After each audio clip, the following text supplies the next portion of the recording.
There's a lot more material out there as well, and you'll see when you're watching, a TV program, when you're watching the BBC or Sky News or ITN, then because audiences have certain expectations of what they're going to see there, they will not show graphic content. They will in some countries, that's just the sort of the British journalistic ethical context, if you like.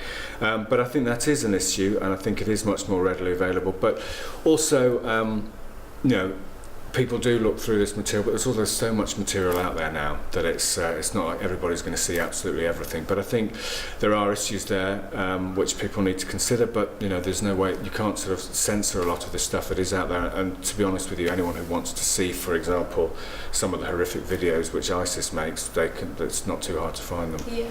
And just following on from that, I mean, how did you feel when you found out about the capturing and the beheading of American journalist James Foley? Was that something that was quite striking to you, that it's a dangerous field of work?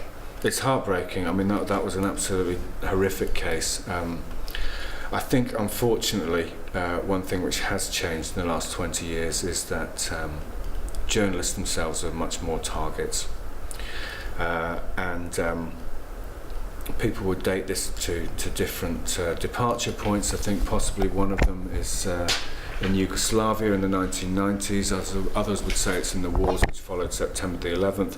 But there's also a sort of changing technology point here too, because once upon a time groups would have needed journalists to tell their story, and now, of course, as in the case of Islamic State, they proved themselves very apt at putting their own material online, particularly in order to reach and impress the audience they want to reach.